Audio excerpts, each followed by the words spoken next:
welcome to the Adobe House stage, publisher and co-president of Variety, Dea Lawrence. Good morning and welcome back. Look at, there's a lot of people here this morning. Were you here yesterday or the day before? Anybody?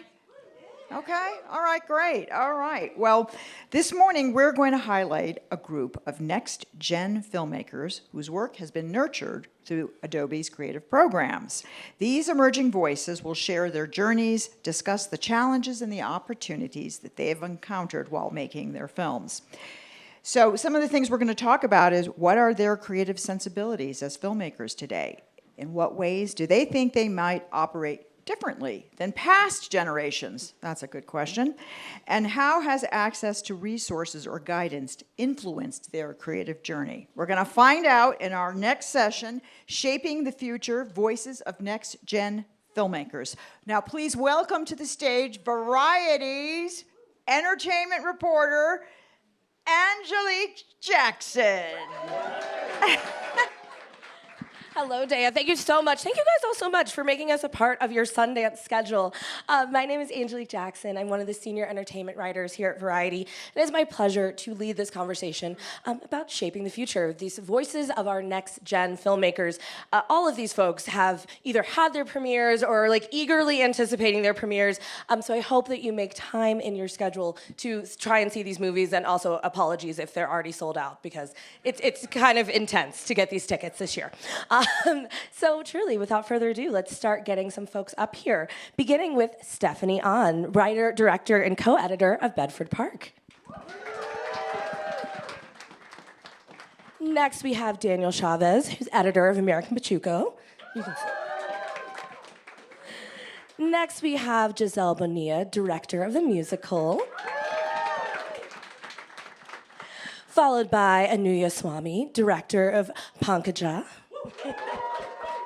And last but certainly not least, we have Vera Miao, a director, writer, and producer of Rock Springs. Giselle, I'm going to start with you because your premiere is imminent. You are running out of this screening right after this to go debut your film. See?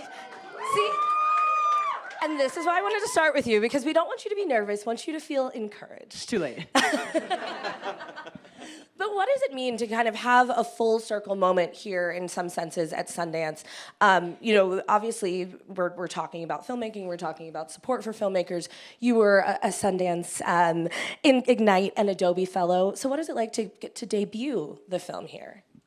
Well, it's funny because I went to film school for undergrad and then kind of just was floating around as a bartender, not really doing anything proactive towards my career. And then COVID happened and I had submitted to Ignite and I ended up getting it. And it was the first time I got the grant, which was it's life-changing to people who make shorts for no money. And I had this fellowship of mentors around me and was also getting unemployment from lockdown. So it was the first time I was given the privilege to just have nothing to do but write. And I was oh, okay, so this is what it's like not to have to earn money and to just focus on being an artist. And Ignite kind of helped me recommit myself to filmmaking. And so I didn't get to come to the festival because all over Zoom. Me and my imaginary friends, I see Toby Brooks. I finally met him in the physical form at this festival. But so yeah, it feels really special to be here this year on the last Park City. I made it, the final. Yeah, how does it feel, everybody, to make it for the last Park City? Because yeah, it is kind of sad to say goodbye. Stephanie, what about for you? Well, this is my first Sundance, so I don't know what to compare it to, but the energy and the magic here is it's incredible. I mean, you hear about it. We all know what the Sundance legend, is, and what the support that you get from this community. But it's really you don't really know it until you're here, and I'm so grateful. And Daniel, you're in a much more relaxed position because you've already debuted. You're probably feeling good. So what was it like to again be a part of this last round here in Utah? Yeah, so basically this is also my first time at Sundance, so it's and sadly the last time in Park City, but you know, just very excited. I just feel like this is a celebration for film, and also just being able to, you know, to be with other community of filmmakers that I already know, and they are also showing their films. Just such an amazing experience, really. I feel very blessed. Anooya, what about for you? I'm so happy. I've lost my voice. It's been 3 days. I've been nonstop laughing. I'm just so honored. I also, like Giselle, I went to film school. I'm in film school right now, and you know the support that a school system gives you is definitely like I didn't do film before film school. So everything I learned, I sort of learned it at NYU, grad film, shout out. But the kind of support that I have found through Sundance because of the Ignite Fellowship, and my friends who are all here, yeah, I'm honored, grateful, blessed, all of that. Thank you. And Vera, you're also anticipating. I am. I have my premiere tonight. In many hours from now. It's 11:55 p.m. She's got a ghost story to spook us with in the midnight section. I have to take some caffeine along the way. Yeah.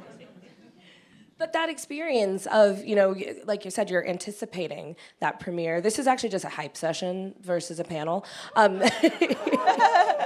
So, yes, what are you looking forward to most about, you know, that 11:55 moment when you have to get on stage and introduce your film?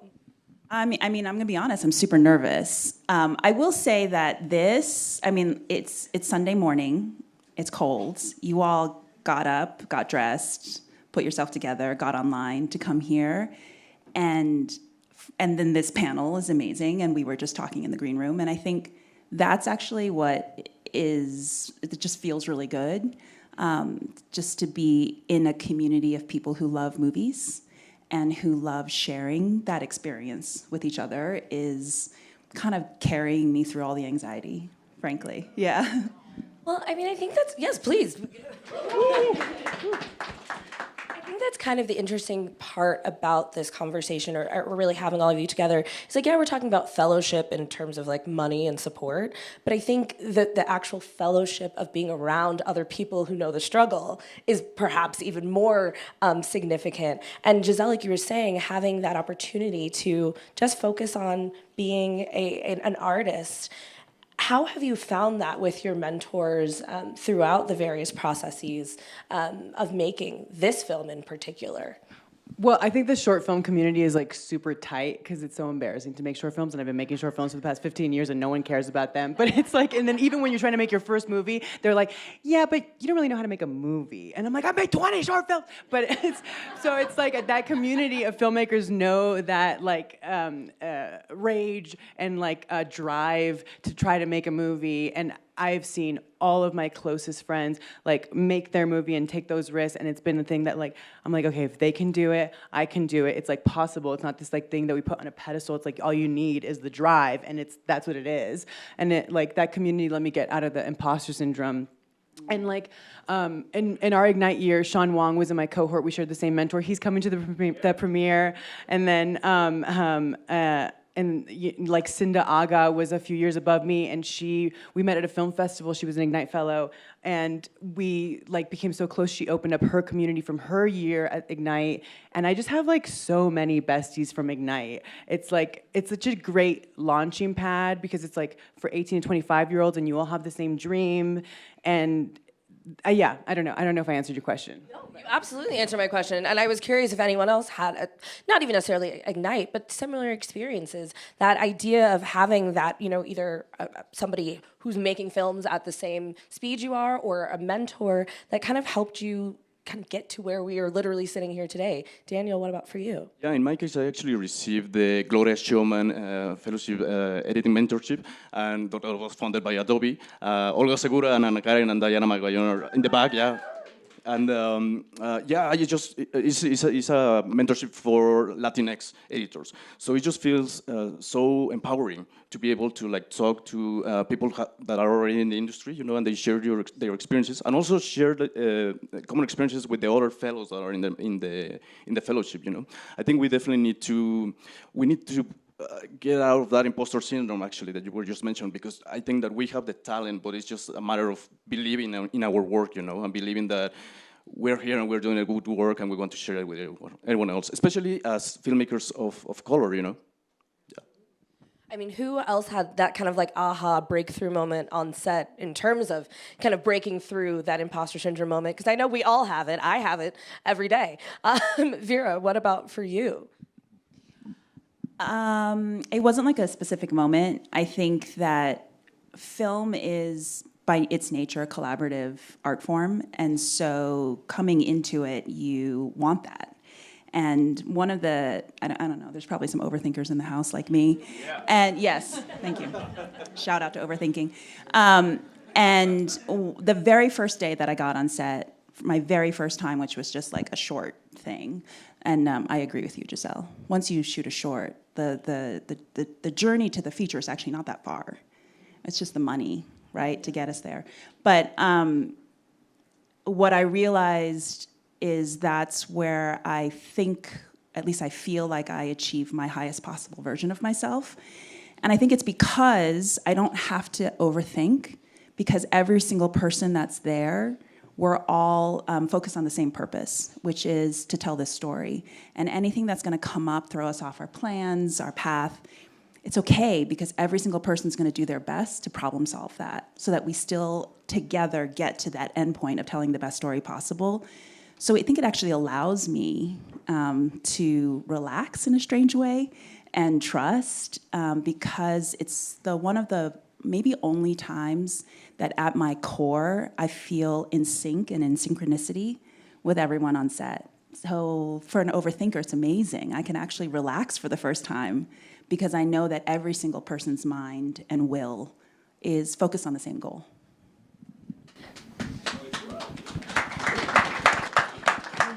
Stephanie, for you, how's the collaborative nature of the filmmaking process helped you? With my imposter syndrome? I mean, yeah, like, listen, I don't want to accuse you of having imposter syndrome, so if we would like to talk about it, let's do it. Okay, so the collaboration, I mean, I should start with the fact that I'm a intense control freak. So collaboration it's a tricky thing for me. And I'll be the first to admit that it was, you know, of course it's a collaborative art form and you have to. And that was something I really struggled with as a filmmaker, because writing is very internal, just me. I'm also an editor. That's often just me. And so the production part was something, going into it, I struggled with. I think that, yes, it's definitely about trust. It's also about letting go of expectations. And I think that if you are able to do that and the fear of the unknown, I think you have to let go of. Because once you can let go of that and you let the collaborators that you've chosen to be part of your family take over and create things that you may not have expected, sometimes not for the better, but often absolutely for the better. It's really about letting go, and not just about the control, but of where you might end up.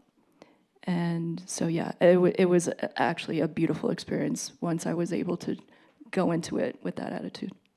I mean, it does, as creatives, and especially like you were just saying, it does take a beat to kind of find those trusted collaborators and actually, again, like kind of give yourself over to that process, because you came up with this vision and idea in your own head. Actually, I would love to hear about, you know, the motivation and the inspiration for your film first.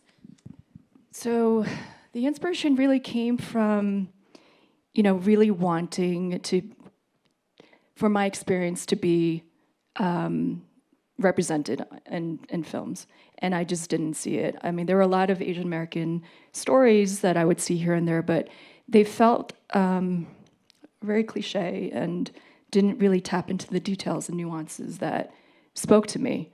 So I waited and waited and waited for another talented filmmaker to please tell the story. And I waited for years, and I realized I kind of had to do it myself. And the reason why I waited for so long is I knew that if it was going to be told right, it needed to be told honestly, and I knew I had to dig deep, and I think it took a lot of growing up to get to that point.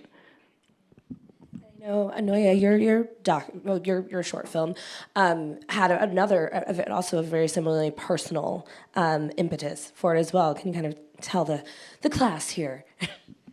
Well, I made this film in parts. I had written a version of it when I was in New York, and it took me to go back home to really finish a script.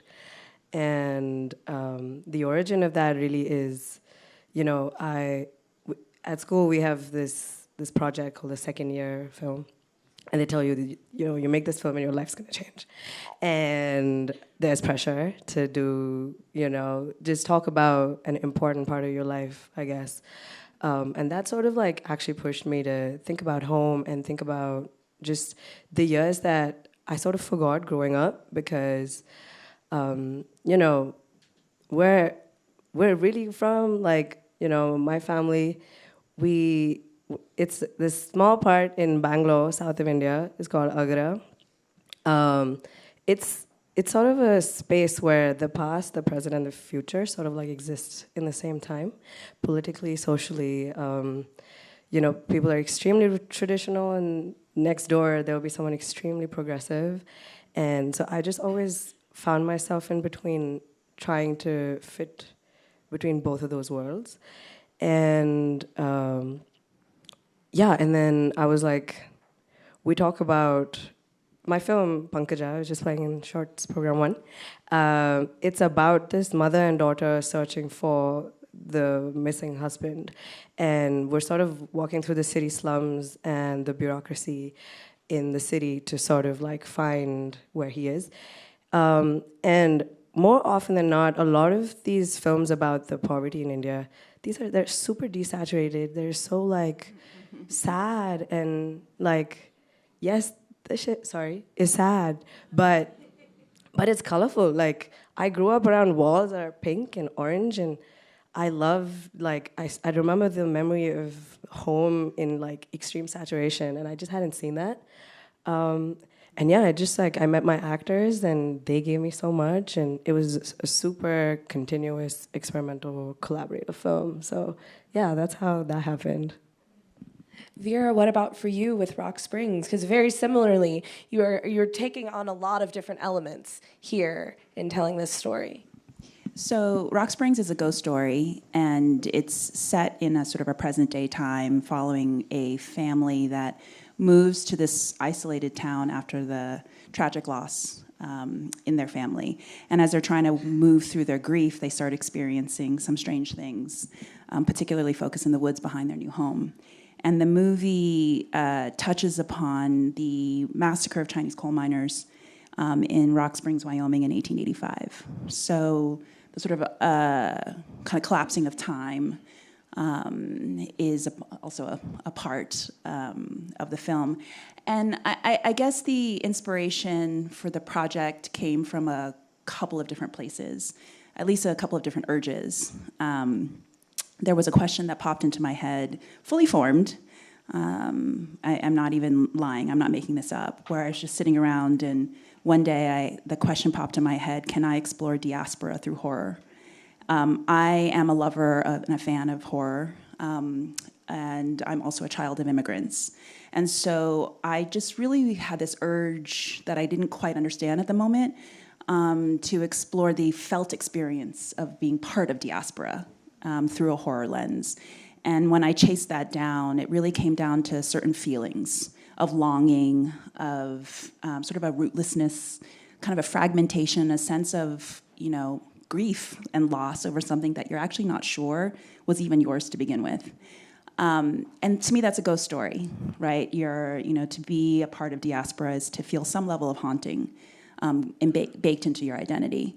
And ghost stories happen to be actually my favorite subcategory of horror. So I knew that was the path.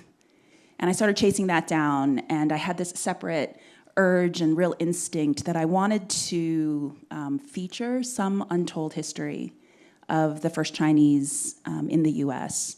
And so those were my two starting points. Funny enough, I had spent some time in the Mississippi Delta, and I had come across this documentary by Dolly Lee about the history of Chinese people in the Delta, being the only sort of business owners who were serving both white and black populations during Jim Crow. It's actually the documentary that Ryan Coogler watched that sort of inspired those characters in Sinners. And I couldn't find my way in, even though because I'd been in the Delta, it was a really interesting history. I couldn't find my way into the story, but it made me start just generally asking, were there Chinese cowboys? Also understanding the erased history of, black folks who were, a very significant proportion of cowboys in the American West. And I didn't find anything about Chinese cowboys, but what came up was the Rock Springs Massacre. And I was shocked that I had never heard of it. And the second I started to read and do my research, to whatever degree, there's very little actually written or documented about the massacre that's survived or is of interest at this point. But as I started to do the research, I really realized that this was my way in. And I knew that was where my present-day family story was going to converge with some actual historical events. Yeah. I love that backstory in particular because it kind of, Daniel, I'm going to come to you next, because it kind of leads the other way too. This idea of other stories that we search for and find that inspire us as artists, but in the case of American Pachuco, it's sort of the other way around. It's taking the story of a storyteller and a filmmaker and bringing that to life that will then hopefully inspire someone else. When you look at the kind of not even just the impetus for making this movie, but the potential reach that it has in moving the conversation forward, how do you kind of, assess all of that? Yeah, so the film American Pachuco, The Legend of Luis Valdez, is about Luis Valdez, who is one of the first Chicano filmmakers. He's actually the father of Chicano filmmaking and theater here in the United States. He directed Zoot in the 70s and then the film called La Bamba about Richie Valens in the 80s. And basically, he opened the doors for Latinx filmmakers, and artists basically in those times. But he's also an activist, He was part of the Campesino movement strike in the 60s with Cesar Chavez and Dolores Huerta. So he basically found a way to connect art to activism, and to inspire and to empower our communities. And that's basically what we wanted to transmit in the film. And I think we have done a good job, particularly now in such horrific times, that we're living currently. I think I have a 5-year-old son. He's Mexican American, and I just don't want him to grow up in a country where he feels like a second-class citizen. So I made this film thinking about that and really trying to identify myself with the story of Luis Valdez and also with David Alvarado, who is the director, of course. He's also Mexican American, and just having that in mind, really trying to inspire and empowering our communities, because art is effective, in changing mindsets, and art is an act of resistance. So that's why I think we need to keep doing what we do. I mean, that really is the power of being here and of hearing all of your different stories, because it's just about the fact that we can exist and tell our various truths in different ways, in different mediums, in different genres. Giselle, for you, obviously yours is perhaps the most lighthearted of the projects on this panel today. That idea of bringing the musical to us, I guess. That sounded like an insane question. But what was it that kind of gave you that initial inspiration for a story like this one? Well, it's funny because before I get into that, I was lucky enough to go to the premiere of American Pachuco, and I'm also Mexican American, and I was like, I was just like sobbing the whole time because it was so beautiful. And something that Luis Valdez said in the Q&A afterwards, which is something, my neutral is like rage, if you couldn't tell. And like something that he said was, you know, like rage ate up the Chicano movement, like rage ate up the anti-war movement. And he's like, we need to like focus on community and continuing to celebrate us and making music and art and film and at whatever medium, like as long as you continue, even just like, I don't know, I feel like our presence alone is inherently radical because it wasn't built for us, and it's become very clear in this era that it's like becoming increasingly violent, and I like was doing all of my stupid press all day yesterday, and then I learned that another person had been killed, and I just like, I don't know, it makes everything else feel like bullshit. It makes it really hard to do this kind of shit, because it's like, it's really inspiring that like people are standing up for the community. So whatever, mine's a comedy, so we can laugh together. That's actually literally why I came to you, is because it is important for us to also have joy and laughter, and for you to bring us that levity, because it is really hard. Like, this has been a very hard week, month, year. We're, 20 days in, and we're here. But yes, I guess that's where I want to kind of like leave us or end on this, is just the impact filmmaking has had on each of you. Just not even just on that kind of base human level, that opportunity to be part of that next generation of filmmakers that is bringing these stories to life. How does it feel to be on this stage and to have that power and potential impact? Who would like to start? You know what, Anooya, I'm sorry. I'm gonna go to you. I know this. We're kicking off the beginning of your career with all of this weight on your shoulders. No, it's something that I think about often. You know, I'm not from America, but I live here, and oftentimes I'm always thinking, do I have the right to talk about the life that I live here? And when I live here, I'm sort of like, do I have access to home?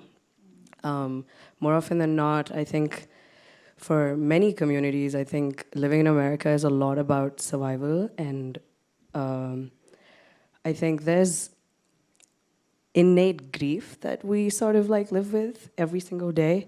I do believe, like you were saying, Angelique, like that kind of survival puts us in this position to constantly grieve, and it takes away our ability to have hope. And I'm a big believer of us, being able to communicate between communities and to make sure that we have that string of hope, because we can't let the grief take that away from us. And I think to persevere is something that we all, especially people of color, it's sort of in our blood. Like, we don't know how else to not survive, but I think it is important for us to, call out people who are accountable, don't let harm be not announced, but also have the space and the ability to recognize what we need to do next, because like we all have to get to work, like Toni Morrison said. Amen. Stephanie, what about for you? Well, I was a latchkey kid, so TV and movies was my language. Visual storytelling was my language. And so it was almost like my first language, practically. So I wanted to learn that language to communicate back. Films were always, I always wanted to connect with people beyond the pedestrian level. It was always tapping into a deeper place that I felt really at home, actually, with people. And I don't think words are enough. I think you need art to communicate on that level. And film was the way that I wanted to do it. I think there's places inside us, our deepest fears, our deepest joys, our deepest sadnesses, all those things that, for me, films really, really show and communicate. And to be a part of that conversation and to share back on that level is, and to, I mean, I get chills just thinking about it. That my first film being here and being able to potentially communicate back to my audience and on that deeper core is like, I will get emotional. Yeah. It's true. That true, like, universal feeling language. It's a place where we can all come and see ourselves and feel things that we didn't expect with a story that maybe has nothing you think to do with you. Vera, how has that idea of filmmaking for you? So I just want to kind of really back up what Giselle said. Please don't. My makeup is already fucked up. You and I both. Premieres today. Let's just like ugly cry. Because I woke up yesterday morning to the news about another protester shot dead by ICE in Minneapolis. And I was a wreck. And I had to get myself together to come to a panel. And the panel was about creativity and healing, which was, whatever gods that are out there looking out for me. Because it was like a room full of folks like you who care enough to come out and have this conversation. And, one of the things that I said is that oftentimes, particularly in moments like we're in now, it can be kind of posed as a binary, resistance or healing. And I think storytelling, creativity, imagination, and art explodes that binary. It's both at the same time. And the thing that I love most about making films, because it's really hard to make films. Like, I think we're all engaged in a small bit of psychosis, that we do it and we stick it out, and then we still want to come back and make more, It's so hard, but it is the art form, the communication form, the expression form that is communal. No matter, I'm a control freak like Stephanie, and I love the surrender that I have to go through. It's painful, but I have to surrender to my collaborators. I have to surrender, to the other forces working on the story. I have to surrender to the audience, and I have to let the story come and express itself the way it's meant to. I'm a vehicle. And that is the joy, that's the healing, that's the resistance. Because I think the thing that films do, particularly the theatrical experience, is it's a practice. We are losing the practice of being together. We are losing the sort of day-to-day kind of baked-in experience of having personal, in-person engagement and connection. There's so many forces that are working against that, and going to a movie theater and sitting in the dark with a bunch of strangers is one of the ways that it's such an easy way to practice how to do that. So that's why, even in the face of everything that's going on, which really makes it hard sometimes for me to wake up and put myself together and get out the door, this actually feels purposeful. This doesn't feel like frivolous or irrelevant or a waste of time. It actually feels like medicine.